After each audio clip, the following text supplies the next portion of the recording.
बनने की हिम्मत नहीं है। तो क्या चाहते हो? बोले आप ईश्वर हैं। ईश्वर मार ही नहीं सकता है, ईश्वर मरे हुए को वापस दिला नहीं सकता है। गरीब और भोलेनाथ जगत के कल्याणार्थ भोलेनाथ हंस गए और बोले कि भोलेनाथ भोलेनाथ बार बार जो कह रहे हो, क्या इतना भोला हूं, इतना बुद्धिहीन हूं, इतनी बात समझ में नहीं आएगी? केवल जीवित कर देने से यज्ञ संपन्न हो जाएगा? बोले हो जाना चाहिए। बोले नहीं होगा। कैसे?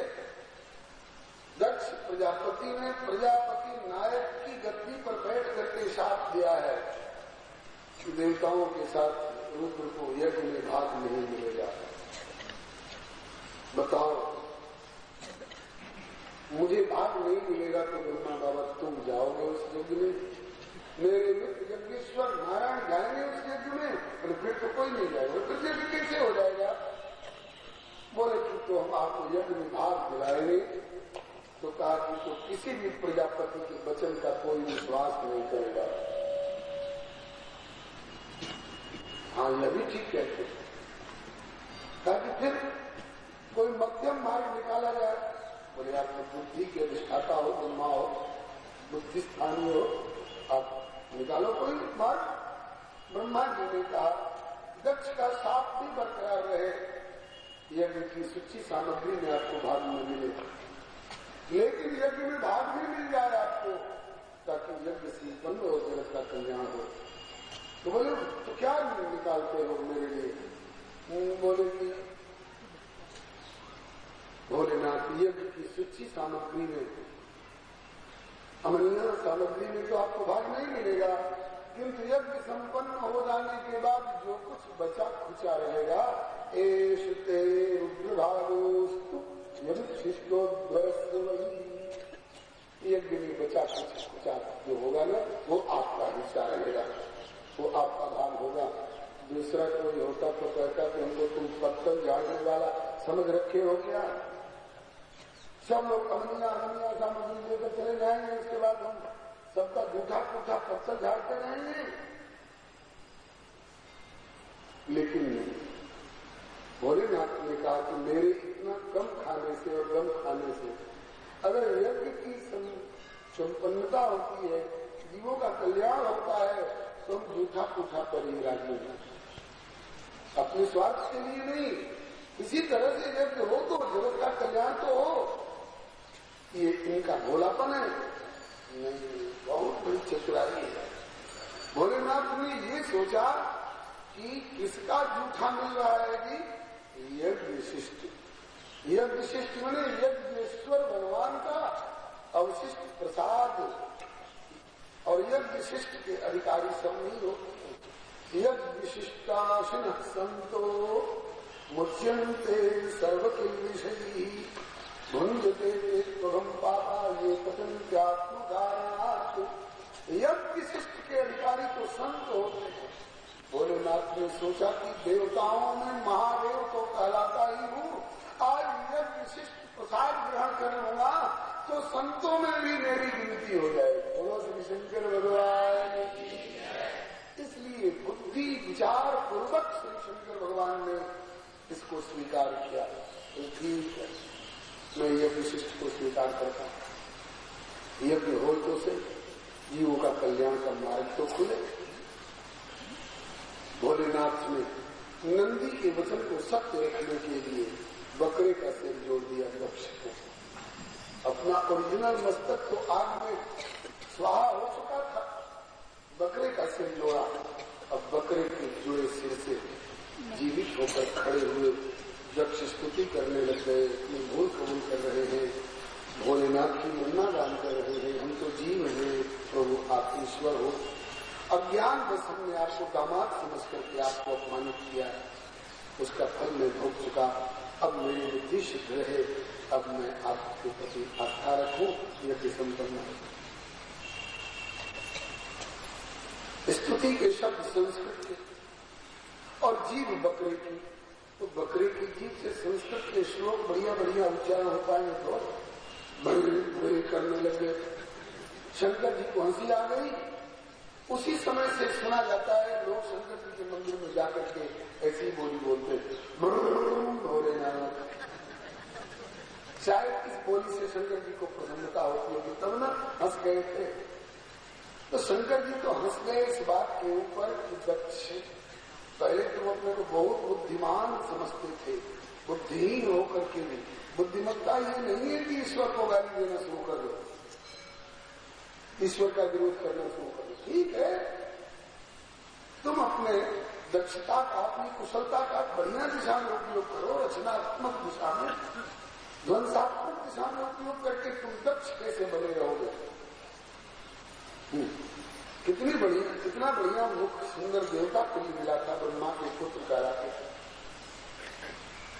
और उस जीवा का दुरुपयोग किया, उसी का परिणाम है कि आदमी बकरे का सिर। कहां गई वो जुबान शंकर को गाली देने वाली, कहां गई वो जुबान शंकर को शाप देने वाली। भगवान से विरोध करके भाई जग दक्ष दत्त सोई, दस कच्छ संभ विमुख के होई, चातक रटक तृषा अति कोई, जिन सुख लहे न शंकर द्रोही। गई बहुली। इसके बाद फिर श्रद्धा सहित यज्ञ प्रारंभ हुआ। देखिए, एक ही व्यक्ति के जीवन में दो बार यज्ञ, एक बार अहंकार पूर्वक जो हमसे टकराएगा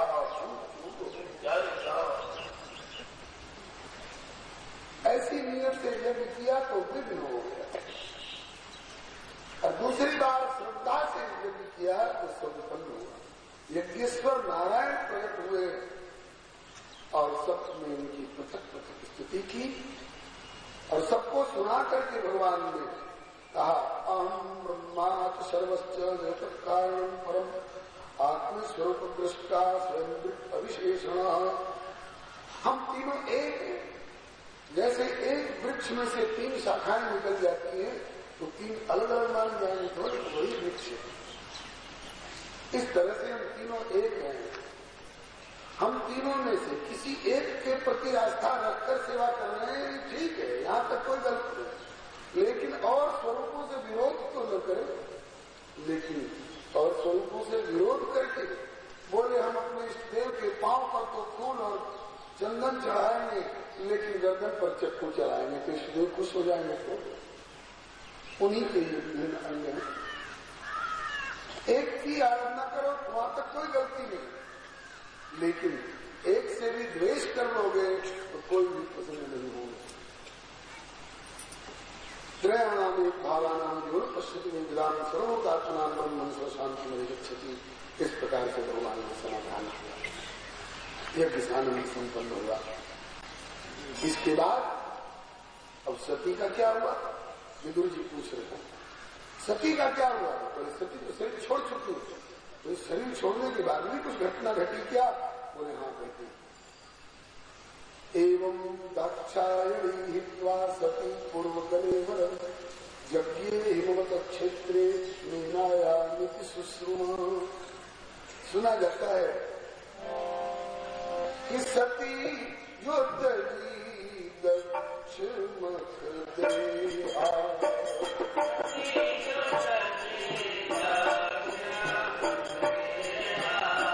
तो जननी जाई मां जनेहा।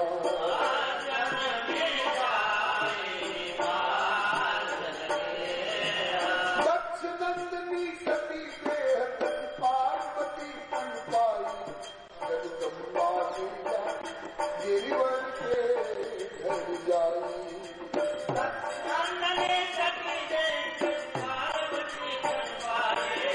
जगदम्बा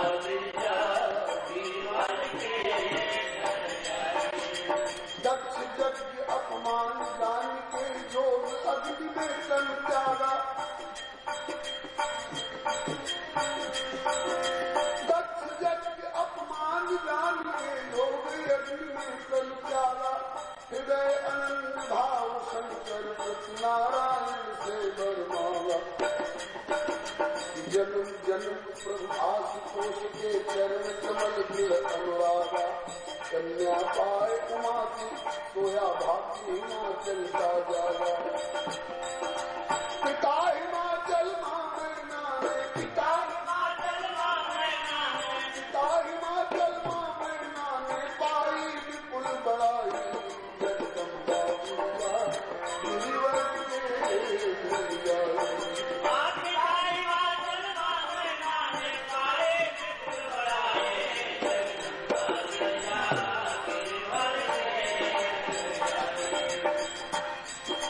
गिरिजा के शुभ आगम से गिरिवर का सुकृत विकट फला। जैसे हरि की भक्त पाए के हरि के जनता हो भला। परम अगाध परम पुनीत अगाध पिता माता का प्रेम प्रवाह चला। दिन दिन बेटी बारे जैसे शुक्ल पक्ष में चंद्र चला। भई जाके जोग पिता माता को चिंता छाई। जगदम्बा दुर्गा गिरिवर के भैया। भई जाके जोग पिता माता को चिंता छाई। जगदम्बा दुर्गा गिरिवर के भैया। वही सत्य अपने कुल कलेवर का परित्याग करके पर्वतराज हिमाचल की पत्नी मैना के गर्भ से पुत्री रूप में प्रकट हुई। पर्वत की कन्या होने के कारण पार्वती नाम पाया। ब्याह के योग्य लगने लग गई। माता पिता को चिंता हुई। माता पिता को ही नहीं, सारे जगत के पितामह कहलाने वाले ब्रह्मा को भी चिंता हुई। ब्रह्मा को चिंता क्यों हुई? उन दिनों में भी एक राक्षस पैदा हो गया था, उसका नाम था तारक। तारक असुर भयो ते काला, बुध प्रताप बल ते विशाला। अजर अमर सो जीती न जाई, हारे सुर कर विविध लड़ाई। तारक नाम का राक्षस पैदा हुआ। उसने ब्रह्मा की आराधना की। ब्रह्मा जी आए, बोलो बेटा क्या चाहते हो? ये ध्यान रखना, ये मृत्यु लोक है, अमरत्व का वरदान तो दूंगा नहीं, और जो तेरी इच्छा को मांग लो। तारक ने कहा कि तो यही वरदान दीजिए कि शिव जी के पुत्र के अलावे मुझे कोई न मार सके, और शिव जी का पुत्र भी अगर मुझे मारे तो छठी के दिन केवल, जन्म के बाद जो छठी आती है छठी के दिन, उससे पहले भी नहीं, उससे बाद में भी नहीं। ऐसा क्यों मांगा? उसने सोचा कि शिव जी की पत्नी शरीर त्याग कर चुकी है, और शिव जी को इतना वैराग्य चढ़ गया है कि ब्याह करने को राजी नहीं हो। न ब्याह करेंगे, न पुत्र होगा, न शिव जी का पुत्र होगा, न मुझे कोई मारेगा। ब्रह्मा जी ने जो एवं वस्तु कह दिया कि शिव पुत्र के अलावा तुम्हें कोई नहीं मार सकेगा, तो वो उद्दंड हो गया सहस्त्र तुलसी की तरह, जगत को उत्पीड़ित करने लगा। देवता लोग त्रस्त हुए, पुकार करने लगे। ब्रह्मा जी ने कहा कि तो एक ही गति है उसके अत्याचार से बचने की। क्या? सब सन कहा बुझाई विधि, निधन तब हो, शंभु शुक्र संभूत सुख यही जीत सो। शंकर जी के तेज से उत्पन्न जो पुत्र होगा वही इसको मार सकता है। शंकर जी की पत्नी तो शरीर छोड़ चुके हैं, अब दूसरा ब्याह करने को राजी नहीं होगी, न पुत्र होगा, न ये मरेगा, हम रोते नहीं। शिव जी के तेज से पुत्र होगा, इसके लिए शिव जी का पुनर्विवाह कराया गया। लोग राजी हो जाएंगे, बोले और वो भले अंगीकार करें या न करें, लेकिन वही सती उनकी अभिन्न शक्ति अब पार्वती के रूप में प्रकट हो चुकी है। नारद को भेजा जाए, नारद सलाह दें और पार्वती तपस्या करें, और शंकर जी राजी होना, उनकी तपस्या से राजी हो जाएंगे। एक दूसरी तरफ से सिफारिश भी पहुंचाई जाए इसकी तरफ से, इसकी बात माने ब्रह्मा जी की बात टाल सकते। चलिए रहने की देख लिया एक बार, आपके कहने से सती के साथ ब्याह करके घर पाए, अब नहीं ब्याह करना। ब्रह्मा जी को टाल सकते, तो फिर आपके शंकर जी बात किसकी मानेंगे? बोले जो शंकर जी के हृदय में विराजमान रहते हैं, उनके इष्टदेव के रूप में, जो स्वरूप बस शिव मन माही, ये कारण जतन करायो। कौन है? बोले भगवान राम। अगर कह रहे तो शिव जी उनकी बात नहीं उठाए। ठीक, नारद जी को भेजा गया। चर्चा चली विरंची सभा में, ब्याह रचाया जाएगी, तारक के अत्याचारों से विश्व बचाया जाए। इतने बड़े संबंध में बिचौलिया कौन बनेगा? बोले नारद मुनि के माध्यम से संबंध जचाया जाएगी, फिर सकल चराचर जगत खुशी का नाच नचाया जाए। अगुआ होके हुए अग्रसर श्री नारद मुनिराज, जगदम्बा दुनिया ईश्वर के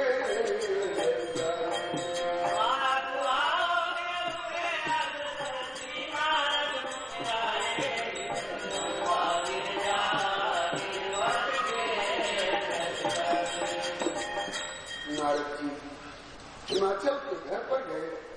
पर्वतराज हिमाचल ने उनकी पूजा की, बेटी की हस्तरेखा दिखाई। थोड़ी देर तक बात को पहली सी बना करके रखा नारद जी ने। और रेखाएं तो अच्छी है, कोई पूज सकल जग माही, यही सेवक पुष्प दुर्लभ नाही, एक नाम सुमिर संसारा, ते चढ़िए पतिव्रत धारा, सदा अचल एकर अहिवाता, एक तेजस पित माता। सब बढ़िया लक्षण है। शैल सुलक्षण सुता तुम्हारी, सुनो अब अवरोध विचारी। जैसा गड़बड़ रेखा हुई है पार्वती के भाग्य में गड़बड़ रेखा। पार्वती में कोई दोष ना ना ना, पर्वतराज बेटी में कोई दोष नहीं, तो गड़बड़ कौन बात किया? बोले इसके दुल्हा में कुछ गड़बड़ होगा। बोलो शंकर भगवान। दूल्हा कैसा होगा? बोले कि उसको माता पिता नहीं हो। पार्वती के भाग्य में सास ससुर का सुख नहीं लिखा, देवर ननद का सुख नहीं लिखा, घर में अकेली हो, और पति भी हमेशा घर में रहने वाला नहीं हो, भान धतूरा खा करके श्मशान में घूमने वाला हो, कभी कपड़ा की जगह पर बाघंबर पहनेगा, और कभी वो भी खिसक जाएगा तो नंगे घूमता रहेगा। जोगी जटिल अकाम मन, नगन अमंगल भेख, अस स्वामी एक परिहस्त यसरे। सब लोग रोने लगे। हाँ, ऐसी सुंदरी, त्रिपुर सुंदरी बेटी राजकुमारी पर्वतराज की, अरे सा पागल दूल्हा बिना घर बार का। तब नारद जी ने सोचा कि ज्यादा देर तक बात को पहली बना करके रखना ठीक नहीं है, इसलिए खुल के बता दिया। जे जे बर के दोष बखाने, ते सब शिव पहिमे अनुमान, जो विवाह शंकर संग होई, वो दोष गुण सम कह सब कोई। लेकिन थोड़ा मुश्किल। एक बार शिव जी ब्याह करके घर पाए हैं, अब ब्याह को राजी होना कठिन है। फिर भी कही अपनी बेटी से, अगर तपस्या करेगी तो जो तप करे कुमारी कुमारी, जो तप करे कुमारी कुमारी, तो भाभी हूँ मेरी सकई त्रिपुरा।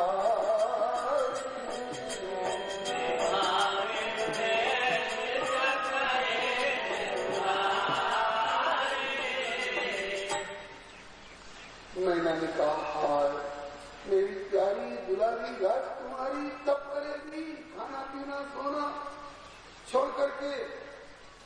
कहा कि तो दूसरा कोई रास्ता नहीं है, तब तो करना ही पड़ेगा। माता पिता ने अनुमति दे दी और उर्धर उमा प्राण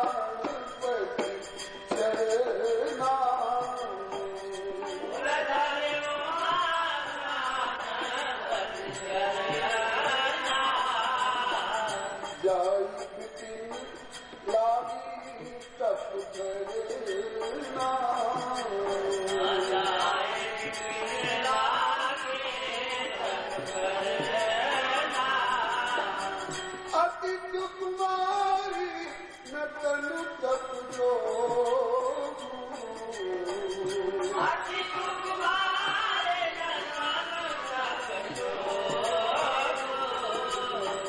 पति पद सुनी तदेव सब हो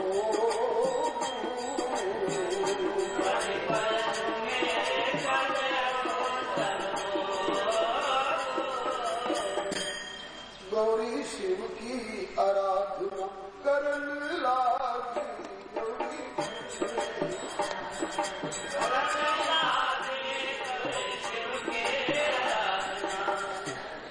ऐसा कोई प्रसंग आवे तो आप लोग भी साथ दे दिया करिए। शिव विवाह का प्रसंग बड़ा मांगलिक प्रसंग है। जिन कन्याओं का विवाह रुका हुआ हो किसी कारणवश उन्हें रामायण में से शिव विवाह का प्रसंग पाठ करना चाहिए। बहुत परिवारों को फायदा हुआ है। ये दो विवाह बड़े मांगलिक हैं, शिव पार्वती विवाह और सीताराम विवाह। दोनों की फलश्रुति बहुत बढ़िया मानस में लिखी है। यह उमा शंभु विवाह ये नर नारी कहीं जगावही कल्याण काज विवाह सर्वदा सुख पावही। और दूसरा सिय रघुवीर विवाह ये प्रेम गावही सुनही तिनका सदा उछाह मंगलायतन राम यश। दोनों बड़े मांगलिक प्रसंग हैं। आप लोग भी जाइए, आपके नेत्र तो सफल हो रहे हैं संतों के दर्शन करके, आपकी कान तो धन्य हो रहे हैं कथा सुन करके, वाणी तरस रही होगी जिह्वा। हमको सेवा का मौका नहीं मिला, दे दीजिए मौका शिव विवाह प्रसंग गा करके, आपकी जीवा भी धन्य हो जाएगी। गौरी शिव की आराधना करन लागी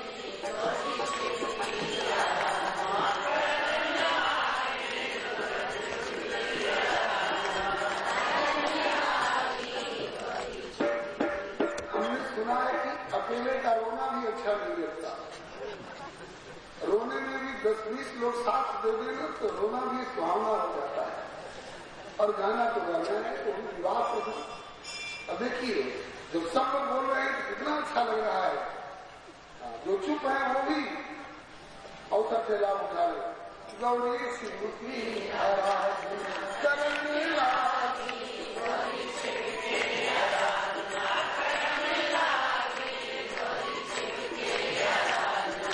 अति सुकुमारी अति सुकुमारी मातु की दुलारी प्यारी अति सुकुमारी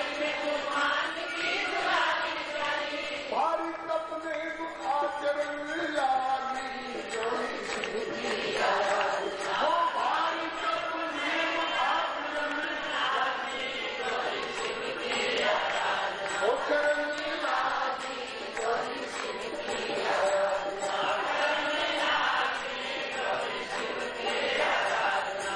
चाहे विश्वनाथ पति चरण कमल रति चाहे विश्वनाथ पति चाहे विश्वनाथ पति चरण कमल रति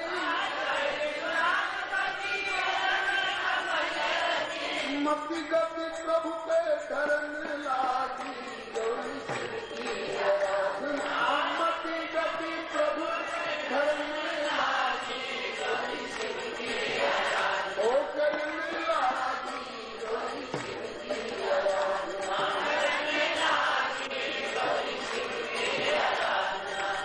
तप की अनोखी रीति सहज विमल प्रीति तप की अनोखी रीति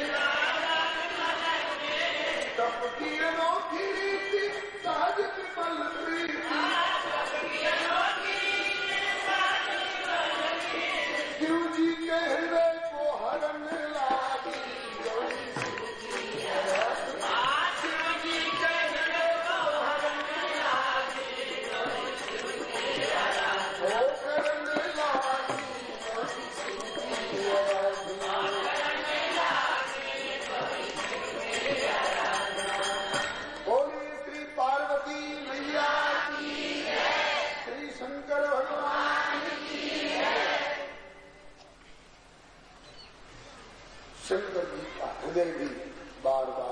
में लगाई गए। शिव जी को जहां कहीं भी हो पार्वती की याद आने लग गई। लेकिन देर जबते सती जाल तन त्यागा तबते शिव मन भयो विराज उत्कट ले जाते। अब कौन समझावे कि एक बार जाकर के देखो तो सही। अब भगवान श्री राम प्रकट हुए। भगवान श्री राम प्रकट हुए भोलेनाथ के सामने। पहले भी कई बार प्रकट हो चुके थे, लेकिन अब तक जो प्रकट होते थे तो अभय वरण मुद्रा में, और आज अंजलि बांधकर याचक की मुद्रा बना करके और भगवान श्री राम ने आवाज दी, कृपा दृष्टि अवलोकी दानी अवढरनाथ, कौन खड़ो तब द्वार पर आज पसारे हाथ। भोलेनाथ आंख खोलो, देखो तुम्हारे दरवाजे पर कोई याचक हाथ फैलाए अंजलि बांधे खड़ा है। ये मीठी मीठी अमृत को भी व्यथित करने वाली मृतक जियामनी सुहावनी वाणी जब कानों से आकर हृदय में प्रवेश हुई, परिचित आवाज उनकी तो गोटा छानी होती रहती है। ये परिचित आवाज सुनाई पड़ी। भोलेनाथ ने आंखें खोली और देखा कि मेरे नटवर नागर लीलाधर प्रभु सामने आज विचित्र मुद्रा बनाकर याचक की मुद्रा में खड़े हैं। भोलेनाथ उसके खड़े हो गए, चरणों में प्रणत हुए, मेरे नाथ मेरे सर्वेश्वर प्रभु आज ये मुद्रा क्यों? आज लगे आश्चर्य हमें मेरे नाथ खड़े एक याचक जैसे। आज लगे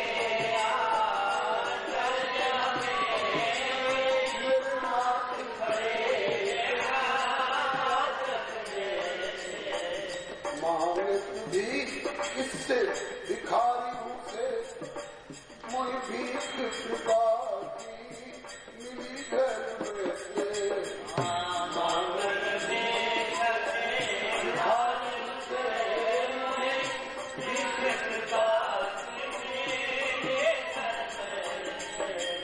और उनको उल्टो पलटो पर आप बने रहो जैसे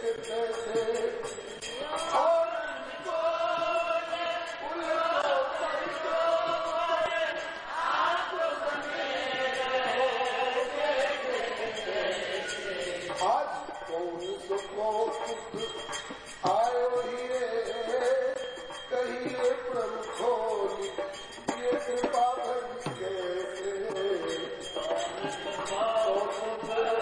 आयो हीरे कहिए प्रभु खोली ये कृपा भरी कैसे। लीलाधारी हो, लीला रचते रचाते रहते हैं। कोई लीला खेलने की आई है मन में विश्व रूपी रंगमंच पर, कोई अभिनय प्रस्तुत करना चाहते हो, कराना चाहते हो। मेरे लीलाधर नटवर नटनागर प्रभु कौन सा कौतुक, कौन सा प्लॉट आज हृदय में उमड़ रहा है। आज इस मुद्रा वाली कृपा कैसे हो रही है।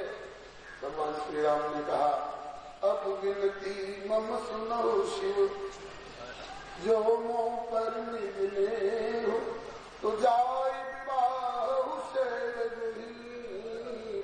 यह मोहि मांगे। पार्वती का पानी ग्रहण करे भोलेनाथ। शंकर जी ने कहा कि नाथ ये कैसा प्रस्ताव कर रहे हैं, क्या यह उचित होगा? कह शिव यद्यपि उचित स्नान नाथ बचन पुण्य किन जाई। क्या यह उचित होगा नाथ? प्रभु श्री राम ने कहा कि जिनको आप मर्यादा पुरुषोत्तम कहते हैं और उनसे अनुचित की कल्पना कैसे हो गई। आज इसलिए नाथ की मैंने प्रतिज्ञा कर ली थी, शिव संकल्प की मन माही ये तन सती भेंट अब नाम। भगवान श्री राम ने कहा वो तो प्रतिज्ञा जितने दिनों के लिए आपने बॉन्ड भरा था और ये शपथ ली थी वो तो पूरी हो चुकी बात। कैसे? बोले जिस तन से, जिस शरीर से सती ने गलतियां की थी, सीता बनकर के मेरी परीक्षा ली थी, अथवा आपसे हट करके और पिता के यज्ञ में गई, और जिस शरीर का आपने परित्याग किया था, यही ने कहा था यही तन सती बना। तो जिस तन का परित्याग किया वो तन कहाँ रह गया? वो तन तो त्याग चुकी है, अब तो दूसरा तन धारण कर चुकी है। इसलिए कह प्रभु हर तुम्हारे प्रण रहे, आपका तन तो पूरा हो चुका है। इसलिए अब पूरे राखे जो हम कहे, जो मैंने कहा पानी ग्रहण बनेगा हृदय में रखना। भगवान शिव ने स्वीकृति दी और ये नहीं कहा कि हृदय में रखूंगा। बोले कि तुम सब भांति परम हितकारी, इसलिए आज्ञा सिर पर नाथ तुम्हारी। नाथ आपकी आज्ञा सिर पर धारण करता। भगवान श्री राम घबरा गए, नहीं बोले नाथ सिर पर नहीं, हृदय में करते। क्यों? बड़ों की आज्ञा तो सिर पर ही धारणा की जाती है।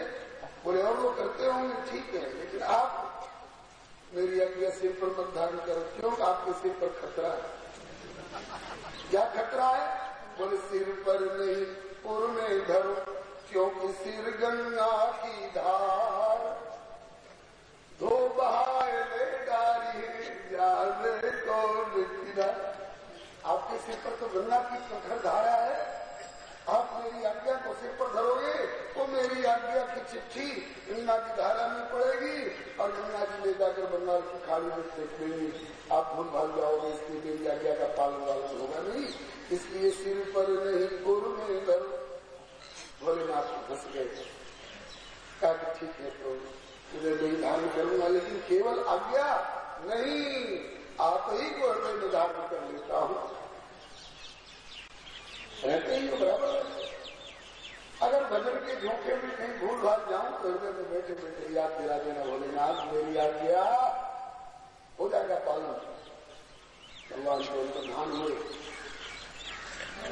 नाथ हु के नाथ हरि मांग शिव से हठ करी, नाथ हु के नाथ हरि मांग शिव से हठ करे, नाथ हु के नाथ हरि मांग शिव से हठ करी, नाथ हु के नाथ हरि मांग शिव से हठ करे, डीजे पर गौरी के बरन लागी, गौरी शिव की आराधना।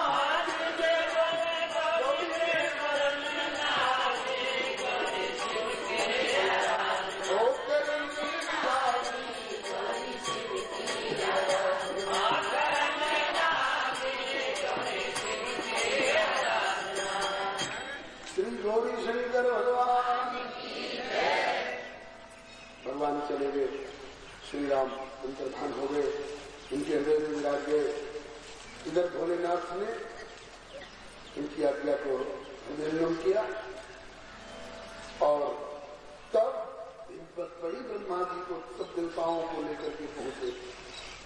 बोलो शंकर भगवान की जय, आशुतोष भगवान की जय, औढ़दानी भगवान की जय। शंकर जी हंस गए, बोले कि बड़ी भक्ति भाव दिखा रहे हो ब्रह्मा बाबा, कोई मतलब से आए होंगे इतनी संख्या में? बोले हाँ मतलब से ही आए। क्या मतलब है आप लोगों का? बोले सकल सुरन के हृदय अस शंकर परम उछार, निज नयन देखा सही नाथ तुम्हारे। कब्या की इच्छा हो रही है, भक्तों की इच्छा पूरी करिए। बोले गनीमत है कि आपसे भी पहले प्रभु श्री राम आके ठहरा गए हैं, दस्तखत करा गए हैं, नहीं तो आप लोगों के कहने से अब मैं झंझट में नहीं पड़ता। चलो प्रभु के कहने से वचन दे चुका हूं, चाहिए करिए तैयारी बरात की। इधर भगवान भोलेनाथ ने सब ऋषियों को भेजा, बहुत बड़ा प्रसंग है, बहुत बढ़िया बढ़िया सब बाद है, लेकिन 10 दिन की कथा में पूरी भागवत कहनी है तो उतने विस्तार से नहीं कहा जाएंगे। कम से कम 4 घंटा केवल शिव विवाह में लगेगा। अब 3 घंटा में बहुत सारे प्रसंग करने होते हैं, इसलिए संक्षेप में समझिए। सब ऋषियों ने जाकर परीक्षा ली भगवान भोलेनाथ के कहने से। पार्वती दृढ़ निकली। सब ऋषि कह रहे हैं कि पागल के लिए क्यों तप कर रही हो? उसके नात गोप कुल खानदान जात पांच प्रवर गोप कुछ पता नहीं है, न घर है न मकान है, न ओढ़ने को है न बिछाने को है। बर्फीली चोटी पर कष्ट होगा, खाने के लिए अन्न भी सुलभ नहीं रहता है। पार्वती जी ने कहा कि जो तुम मिलते हो प्रथम निमिषा ये सुनती हूँ सिर्फ तुम्हारे घर से। आप लोग पहले मिले होते तो आपकी बात सुनी जा सकती। बोले अब क्या बिगड़ा है?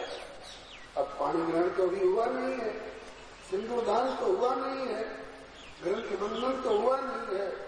बोले कि ये सब औपचारिकता वाले नहीं हुई हो, लेकिन हृदय से अब हम जन्म संभोहित हारा को गुण दूषण करे विचारा। और वो भी अपने मन से नहीं, गुरु नारद की सलाह से। तो गुरु के वचन प्रतीति न जेहि, सपने सुगम न सुख सिद्धते।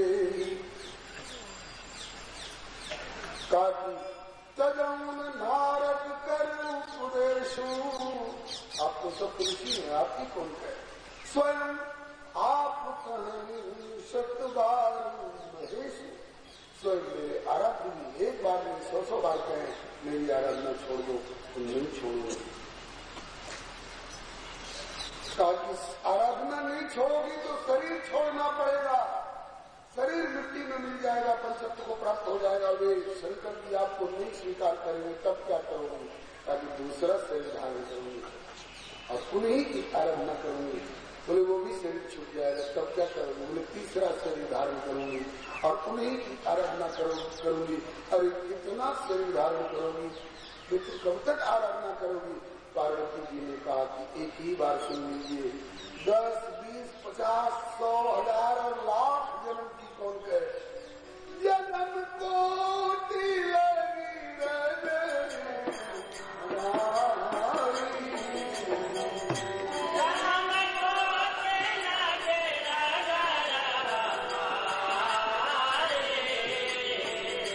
बरो शंभु न तो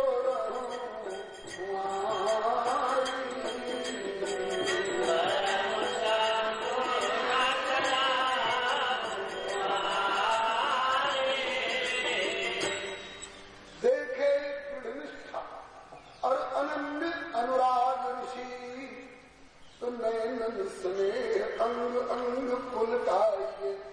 जय जय भवानी कहत गद गद भई बानी, सारी प्रेम की कहानी आके शिव को सुनाइए। नारायण मगन महेश संदेश पाए, गिरचे बटवेश स्वयं गिरजा पही आइए। लख के तप छीन लीन प्रियतम के ध्यान मां, करवा कर शंकर के नैन जल छाइए। सप्तऋषियों ने जाकर सुना दिया। वे परीक्षा में उत्तीर्ण हुए। दृढ़ निष्ठा है। आपके अतिरिक्त और किसी की बात सुनना भी उन्हें पसंद नहीं है। भगवान भोलेनाथ ने कहा ठीक है, एक बार मैं भी जाऊंगा देखने के लिए। बट वे शिव देखेंगे। गोस्वामी जी ने इस प्रसंग को एक स्वतंत्र ग्रंथ लिख करके प्रस्तुत किया है। पार्वती मंगल नाम का एक ग्रंथ। उसमें वर्णन आया है कि एक बार शिव जी ने जाकर पार्वती की तपकृष्ट दशा जो देखी तो घबरा गए। मोर कठोर स्वभाव शंभुपुर आए, मैं कितना कठोर हूँ। ऐसी अनन्या पार्वती के प्रति अब तक मैंने ये उपेक्षा की। लेकिन फिर भी एक बार ब्रह्मचारी वेश में प्रकट होकर के और बोले, पार्वती कुछ बिगड़ा अभी भी नहीं है, शिव के साथ तुम्हें कोई भी सुख नहीं प्राप्त होगा, मेरी बात मानो, बढ़िया ब्याह करा दूंगा। बोली कि बरबाऊ भाग्य लिखो विधियो तो सो मिले वो अवश्य न सके को उतारी, मैं तो जात चली अपने पथ पे, तुम हो अपने मग जा ब्रह्मचारी। अरे मेरे भाग्य में पागल बना लिखा है कि तुम बढ़िया काम चला दोगे, मैं अपने आराध्य के उपासना पथ पर चली जा रही हूँ, तू अपने घर के रास्ते चला जा ब्रह्मचारी, मुझे तेरी बात सुननी नहीं है। देखे दृढ़ निष्ठा, निष्ठा देखी अनन्य दृढ़ और लखी अगाध अनुराग, दिए दरस प्रत्यक्ष शिव छद्म वेश निज त्याग। बोले कि बोले शिव मैं बिक गयो, निष्ठा देख तुम्हारी, मन भावे सो मान बल, हे गिरिराज कुमार। श्री पार्वती मैया की, श्री गौरी शंकर भगवान की। एक बार तो आश्चर्य हुआ, भगवती को नीचे मिला करके बातें कर रही थी। अब तक तो ब्याह में काटछाट करने वाला कोई ब्रह्मचारी मालूम होता, अब मैं प्रसन्न हूँ, वर मांगो, ऐसा करने वाला कौन? थोड़ी सी दृष्टि ऊपर उठाई, बाघंबर मुंडमाल, अरे मेरे प्राण वल्लभ स्वयं, बस लखी प्राणेश्वर सकुच वश लगे चरण पर में, हाथ जोड़े सिर नाय के गिरिजा बोली मैं, प्राणेश्वर मेरे पूर्व सब अपराध विसार, दासी कर निज चरण में कीजिए अंगीकार। भगवान शिव ने ऐसी बात कही है, पार्वती मंगल ग्रंथ का वाक्य है। गोस्वामी जी लिखते हैं, देखी रूप अनुराग महेश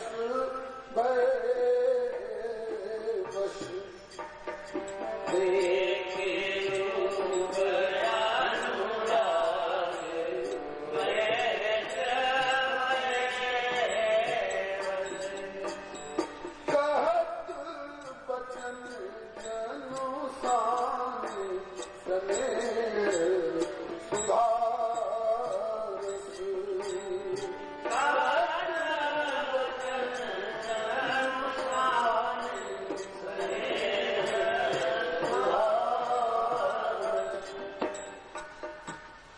सने सुधा में सने हुए वचन बोलने लगे शंकर जी। पार्वती तप करने वाले तो बहुत होते हैं, लेकिन आज तक अपने तप से मुझे एहसानमंद बनाने वाला कोई नहीं हुआ। किसी ने लोटा मांगा लोटा दे दिया, किसी ने बेटा मांगा बेटा दे दिया, लेकिन तुम मुझको ही मांग रही हो ना। मैं तुम्हारी अनन्य निष्ठा से प्रभावित हूँ। अब जो करूँ सो करूँ, विलंब न घड़ी। अब जो करूँ सो करूँ, विलंब न घड़ी। जो कहो अभी करने को तैयार, बोलो अभी पानी ग्रहण कर दूं, तुम्हारा हाथ बढ़ाया। भगवती ने सोचा कहीं मेरा हाथ पकड़ न ले, झट हाथ पीछे खींचते हुए, अब जो करो तो करो, विलंब न यही घड़ी। सुन महेश मृद वचन पुलक पायन करो। झट नमक हो गई भगवती और बोली, परिपाय शशि मुखी कही जनायो, आप बाप अधीनता। परितोष गिर गई चले वर्णत प्रीति नीति प्रवीणता। तक भगवती ने हाथ पीछे खींचा, और प्रणत होकर बोले प्राणेश्वर यह सत्य है कि ऐश्वर्य में मैं सदा से आपकी ही रही हूँ, आगे भी सदा सदा आप ही की रहूंगी, लेकिन अभी माधुर्यमय नरनाट्य के इस अभिनय मंच पर मेरा जन्म भारत माता की गोदी में हुआ। भारतीय ललनाएं कभी भी अपने को स्वतंत्र नहीं समझती कि जब चाहे जहाँ चाहे जिसको चाहे अपना हाथ पकड़ा दे। नहीं, मैं भारतीय कन्या, मेरा पानी ग्रहण करना हो तो दुर्लभ वेश में सबके आइए, इष्ट मित्रों के साथ आइए, गुरु पुरोहित के संधान में, अग्नि के साक्षित्व में मेरे पिताजी मुझे अपनी गोदी में बिठाकर मेरा हाथ जल कुश अक्षत इत्यादि के साथ संकल्प पूर्वक आपके हाथ में दे, तब आप मेरा हाथ छू सकते हैं, ऐसे नहीं। भगवान भोलेनाथ को बहुत पसंद है। मेरी पार्वती प्रीति में तो प्रवीण है ही, नीति का भी उल्लंघन करना पसंद नहीं। नीति प्रीति दोनों में पारंगता है। ठीक है, आश्वासन दिया, आऊंगा वर बन करके विवाह की तैयारियां कराओ। फाल्गुन बदी चतुर्दशी तय हुई विवाह के लिए, जिसको हम लोग शिव चौदस कहते हैं। महाशिवरात्रि फाल्गुन का महीना, कृष्ण पक्ष की चतुर्दशी तिथि विवाह के लिए निर्धारित हुई। कन्या पक्ष में बड़ी बड़ी तैयारियां होंगी। मृत्तिका आरोहण हुआ, मंडपाच्छादन हुआ, कलश प्रतिष्ठा, देव आवाहन, पूजन, हरिद्रा बंधन, पितृतर्पण, मातृका पूजन इत्यादि सारे विधान हो रहे हैं। क्यों?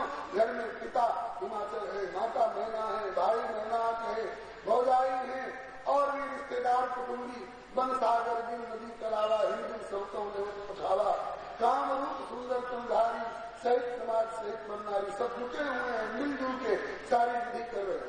और वर महोदय क्या,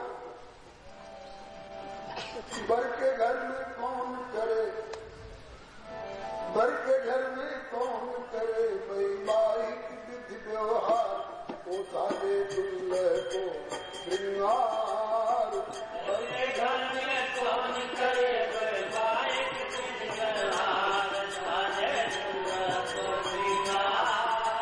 कन्या के चित मात भ्रात भौजाई नातेदार,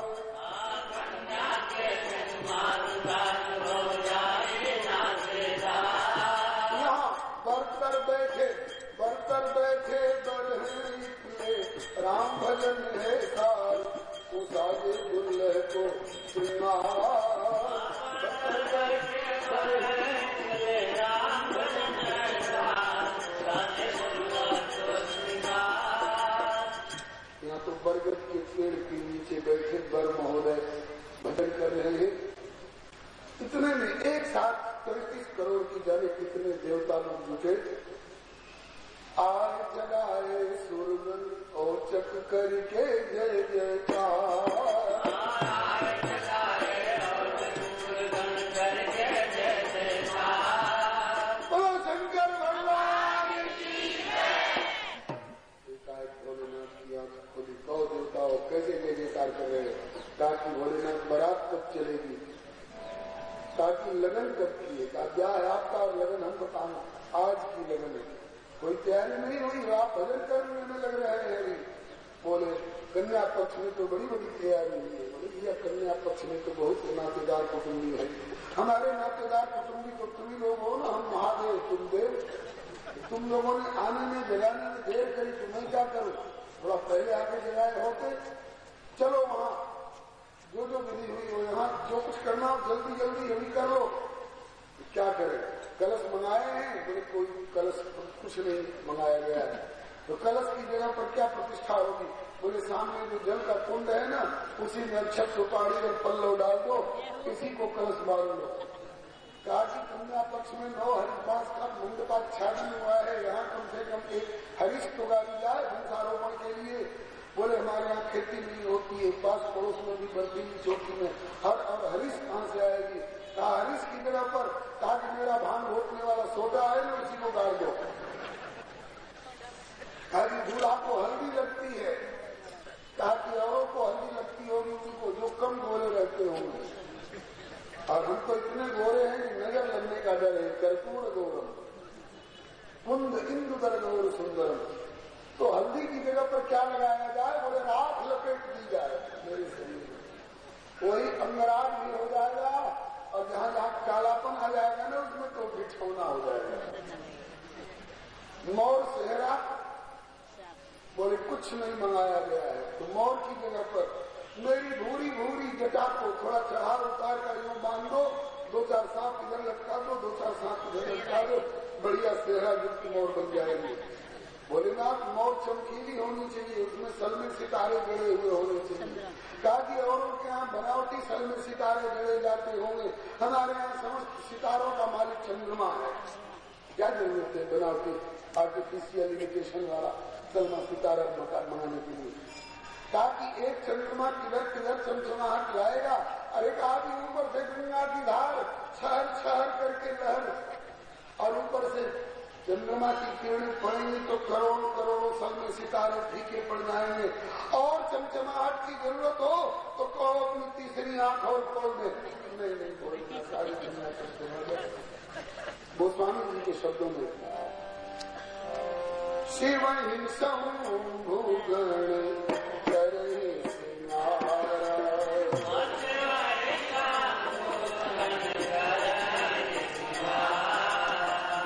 जटा मुकुट कहीं मोर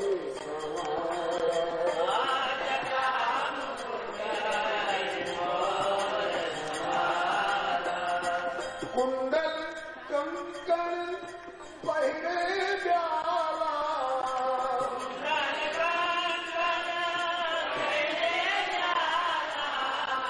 कन विभूति पट के है छाला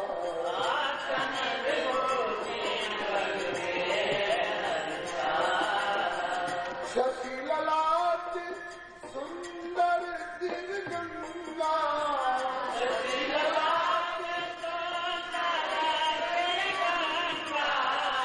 नयन तीन उपवीत भूमिया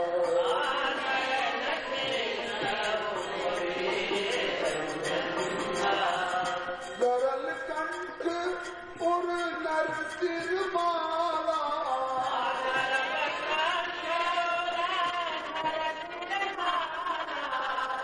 अति हुए शिव धाम कृपाला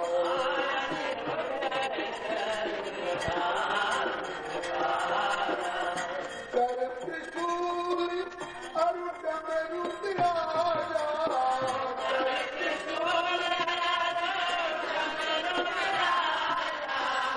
चले बसर चली बाजे बाजा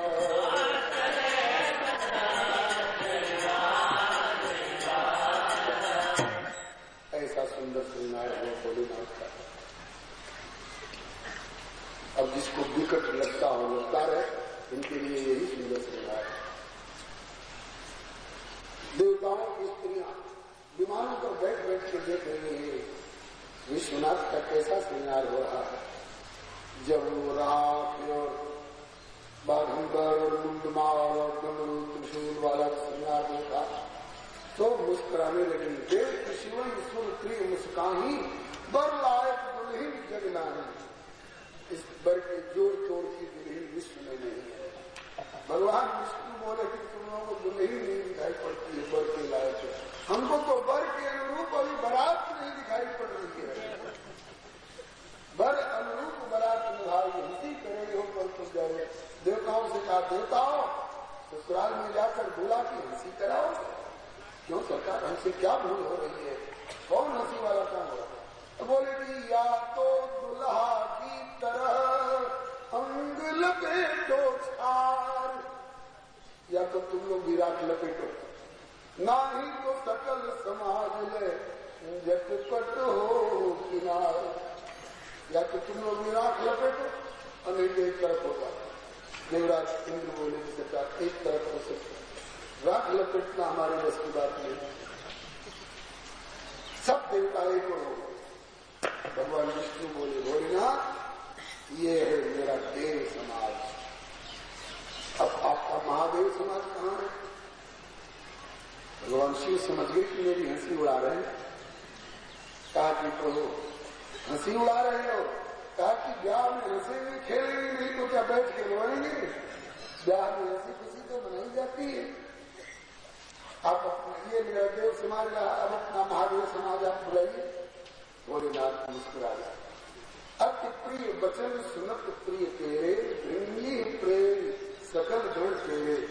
अपने गण भृंगी को बुलाया। भृंगी, हाँ बाबा, ये बुलाओ मेरे गणों को, कराओ दर्शन विष्णु भगवान को। भृंगी ने आवाज लगाई, बाबा अभी बुलाता हूं। अकाइन हो बकाइन सिसौआ करके गाइन हो, प्रमत्त हो करताल हो, कुष्मांड हो कंठाल हो, योगिनी चुड़ैल हो, कुसाज हो कुचेल हो, भैरव वीर भद्र हो, सभी यहाँ एकत्र हो। तुम भोला है बुला रहे, विवाह है पुजार है, विलम्ब नहीं लाइयो, समाज लेके आइयो।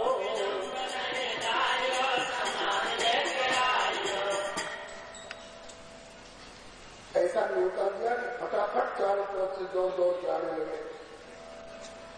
ऐसे ऐसे बराती आए कि और भी कौन कहे बिहसे शिव समाज निज देख।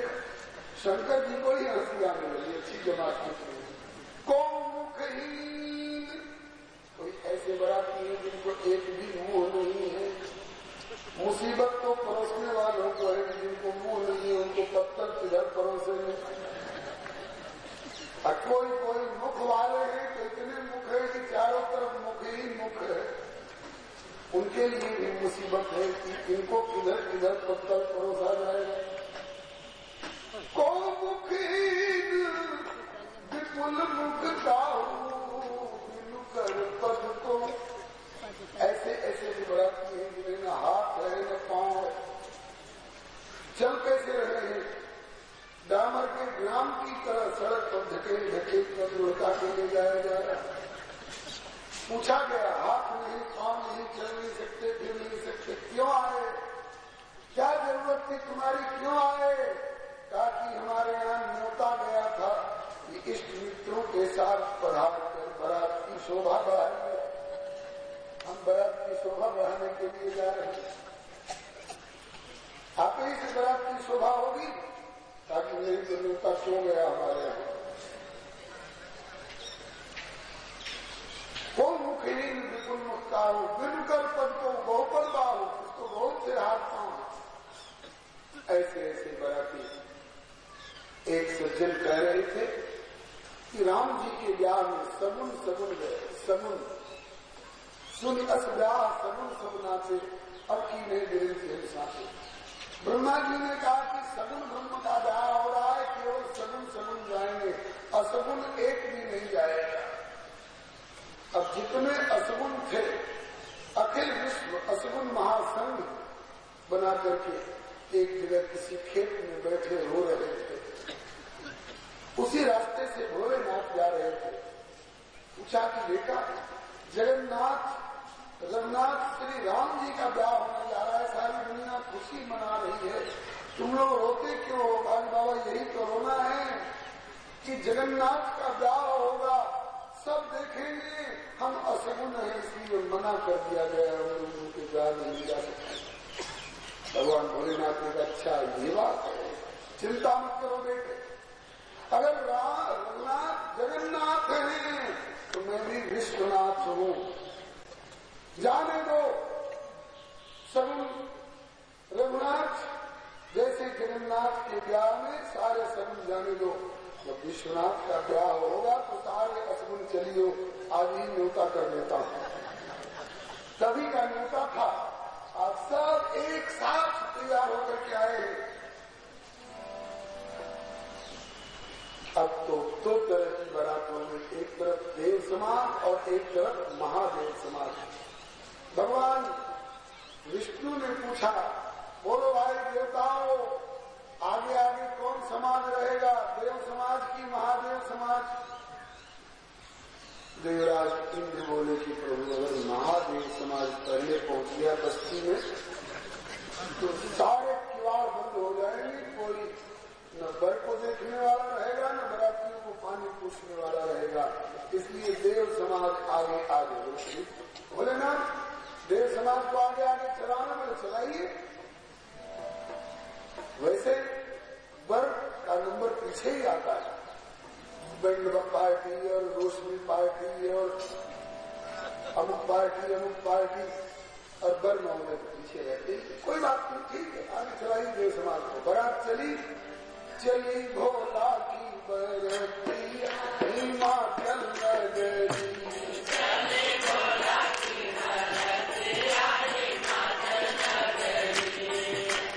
आगे आगे मुझ देवगण वाहन विविध विराजे,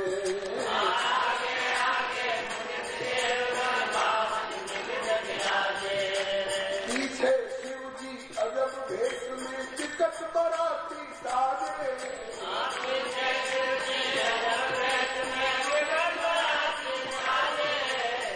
बराती नहीं विकट बराती, ऐसी विकट बराती लख के धड़कन लागे छतिया हिमाचल में, लख के धड़कन लागे छतिया हिमाचल में, चली भोला की बरतिया हिमाचल में, चली भोला की बरतिया हिमाचल में।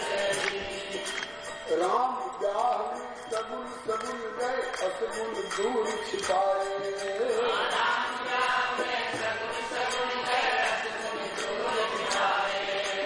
शिव विवाह में चले बराती असगुन सब ही आए,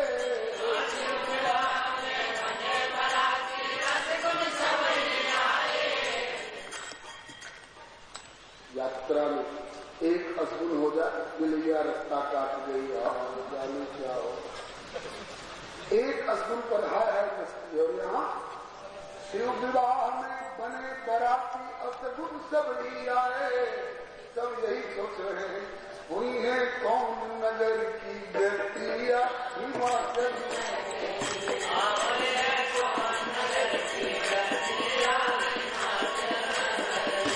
पहुंच गई भोला की बरतिया हिमाचल में,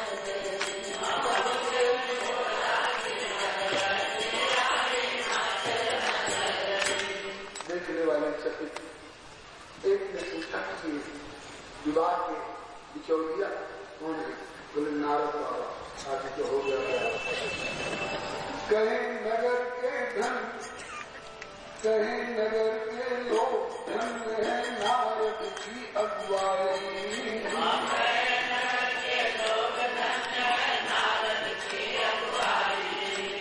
सूर कुमा को ब्याह नगर पर गहरिया फतियाई,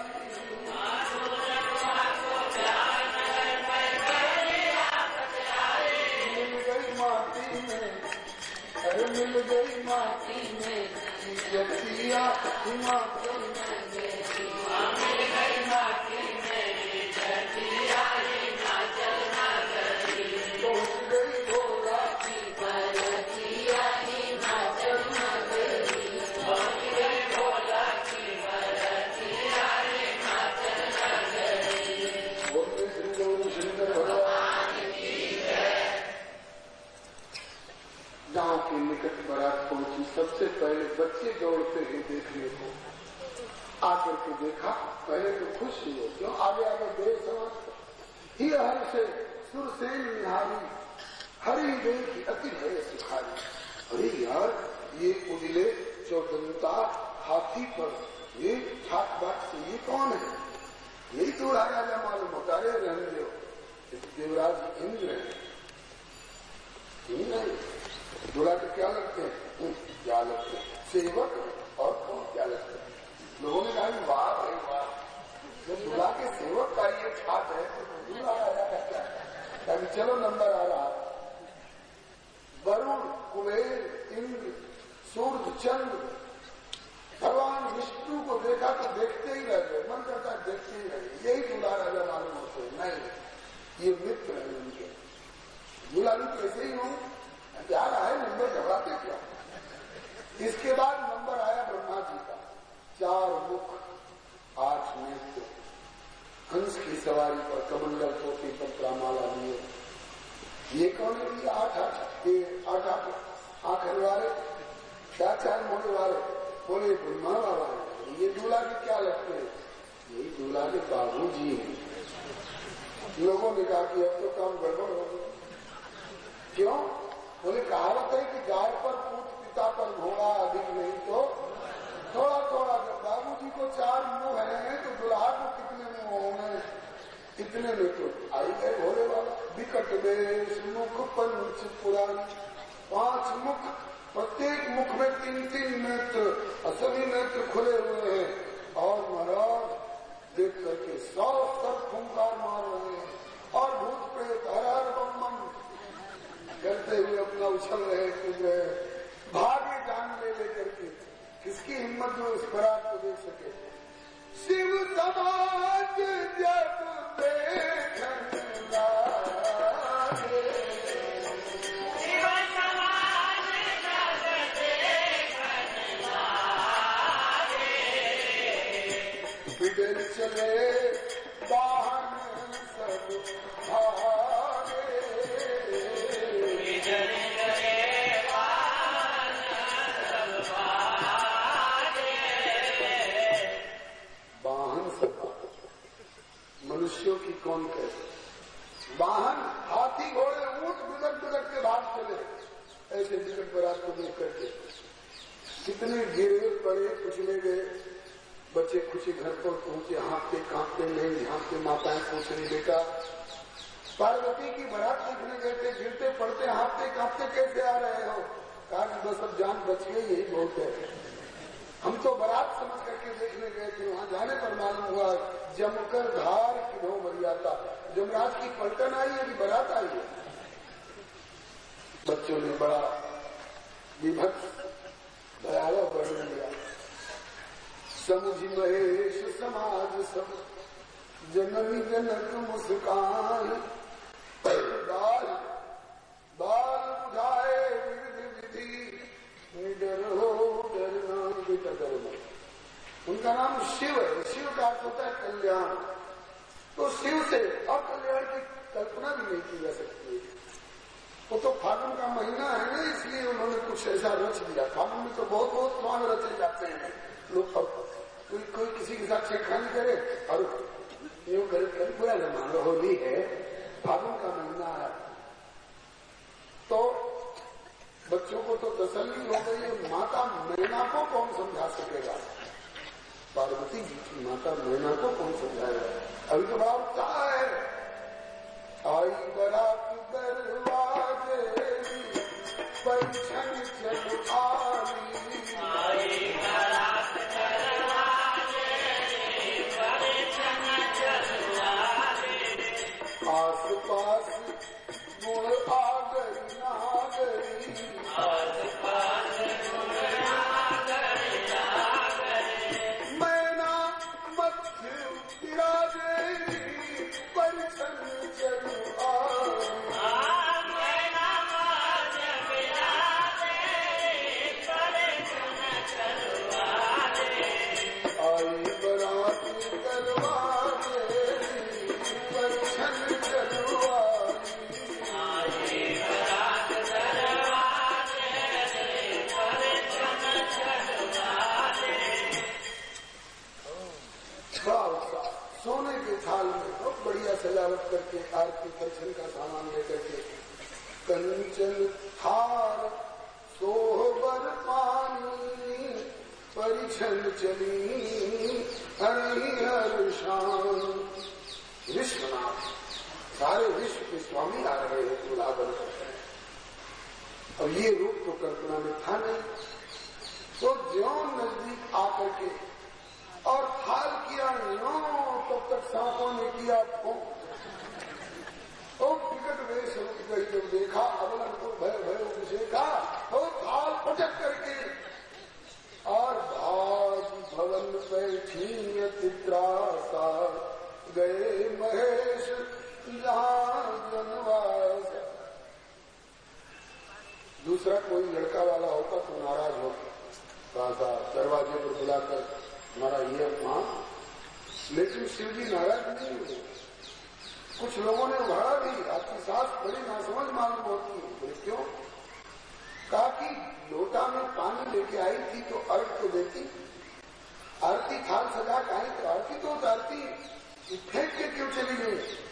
शंकर भगवान बोले कि तुम लोग नहीं समझते, भिन्न भिन्न सब देश के रस्म रिवाज और गीत, कर्मों थो सो कर गई सास हमारी। सब देश देश का रस्म रिवाज अलग अलग होता है। हो सकता है हिमाचल प्रदेश में ऐसे ही आरती होती हो कि थाल सजा के लाओ, दुल्हा के सामने पटको और चलो। अब एक बात और, सासू जी ने सोचा होगा कि मामूली दुल्हा आ रहा है, इसलिए लुटिया में जल लेके आई होंगी अंग्रेजी की, और यहाँ आकर देखा गया तो गंगा की धार चल रही है। जहाँ गंगा की धार चल रही है वहां एक लुटिया पानी की क्या कीमत, इसलिए पटक दिया। बेकार आरती तो उतारती, बोले हाँ। उन्होंने समझा होगा कि मामूली दुल्हा है, इसलिए आरती जोड़ करके लाई होगी, और यहाँ आकर के देखा है ऐसा दुल्हा है। बोले अखंडम अजम भान कोटि प्रकाश, करोड़ों सूर्य से भी बढ़ चढ़ करके प्रकाश वाला दुल्हा आया है, तो क्या प्रचार भक्ति की आरती दिखाना इनको, इसलिए पटक के चली गई। ये तो शिव जी ने समझाया लोगों को अपने ससुराल वालों की इज्जत बचाने के लिए। तब तक विष्णु भगवान पोल खोलने को तैयार हुए, बोले कि ये तो अपने ससुराल की इज्जत झांप रहे हैं, असली बात मैं बताऊं। बोले हाँ आप भी कहिए। विष्णु भगवान बोले कि जस दुल्लह तस आरती, बोले कि जस दुल्लह तस आरती, पूजन बर उपचार, गिरवर अनुसर बर मिलो। जैसे हिमालय जी ऊबड़ खाबड़ है, ऐसे ऊबड़ खाबड़ बन मिलो। जस दुल्लह तस आरती, पूजन बर उपचार, गिरवर अनुसर बर मिलो, बर लायक ससुरार, सियावर रामचंद्र की। शंकर जी जनवासे में गए। विष्णु भगवान ने पूछा कि भोलेनाथ, और लोग तो सुंदर सज के जाते हैं, आप ऐसा क्यों आए? बोले सरकार, मैंने सुना था कि ससुराल के लोग दुल्हा को बहुत परेशान करते हैं गाली और बिल्ली से, तो मैंने सोचा कि ससुराल फागुन का महीना है ही, ससुराल वाले बाद में मुखौर करेंगे दुल्हा से, पहले दुल्हा ही गया इनकी नाड़ी कटोल में, और भय बैठ गया ना इनके हृदय में, तो आपको मना रहे हैं तो रक्षा करो, तो बिर्भय हो इन प्रीत। तो इसीलिए भय का संचार कर दिया कि प्रेम से भजन तो करने लग गए सब लोग मन ही मन। अच्छा अब क्या होगा देखिए, कोई खबर आएगी। उधर मैना मैया आंगन में विलाप कर रही है। मैंने नारद का क्या बिगाड़ा, किस जन्म का दैव साधा है नारद ने। पार्वती जैसी प्यारी राजकुमारी के लिए ऐसा पागल दुल्हा क्यों लाके खड़ा किया।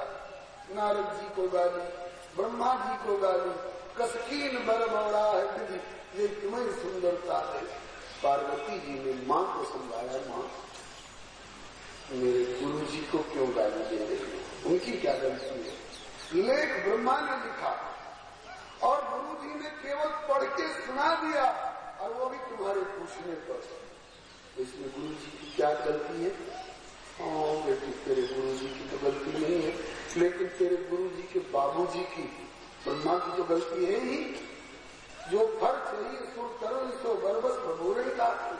पार्वती जैसी बेटी कल्प वृक्ष में फल लगने वाली, और उसको बबूल के पौधे में, शंकर जी को बबूल का पौधा बता रहे हैं, और अपनी बेटी को कल्प वृक्ष का फल बता रहे हैं। इतने में नारद बाबा के चरण पकड़े हिमाचल जी ने। मैना तो उखड़ गई, कहती है कि संग की सहेलियों, ये गीत वाद्य बंद करो, कलश को उठाओ, ब्याह मंडप उजाड़ दो, बर को बारात को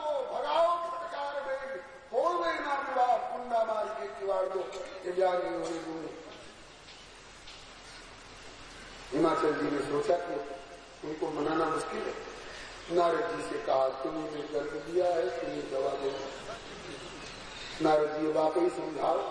नारद जी ने कहा कि अकेले जाने की मेरी हिम्मत नहीं, सब ऋषि लोग भी साथ चले, सब मिलजुल के समझाए। कई अवसर मुनि नारद और ऋषि सब समेत समाचार सुन तुहिन गिरी गवने तुरंत निकेत। तब नारद सब ही समझावा, पूर्व कथा प्रसंग सुनावा। इन सब के आते ही मैना सिमट कर घूंघट मार कर एक तरफ हो गए। इशारा किया गया सब लोग बैठ जाओ। सब लोग बैठ गए। तब नारद जी ने समझाया, मैना सत्य सुनहु ममुबानी,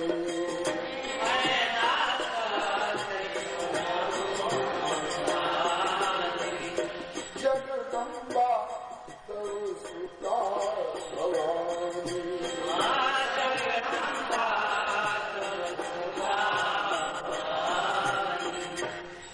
मैना मेरी बात ध्यान से सुन।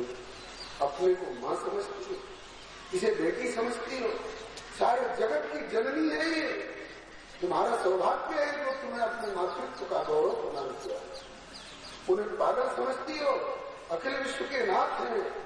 जब ये नृत्य करते हैं तांडव, बड़े बड़े लोग आपके चरणों में उपस्थित होते हैं। इसलिए इस समय इनकी शरीर की लगी हुई विभूति का एक कण भी झड़कर मेरे ऊपर पड़ जाए तो उसके प्रसाद से अगली सृष्टि में ब्रह्मा बनने का सौभाग्य मुझको प्राप्त होगा। भव अंग भूति मसान की सुमिरत सुहावन पावन। शिव और पार्वती का कोई नया संबंध जोड़ा जा रहा है, शाश्वत संबंध है, सदा शंभु और गंग निवासिनी है।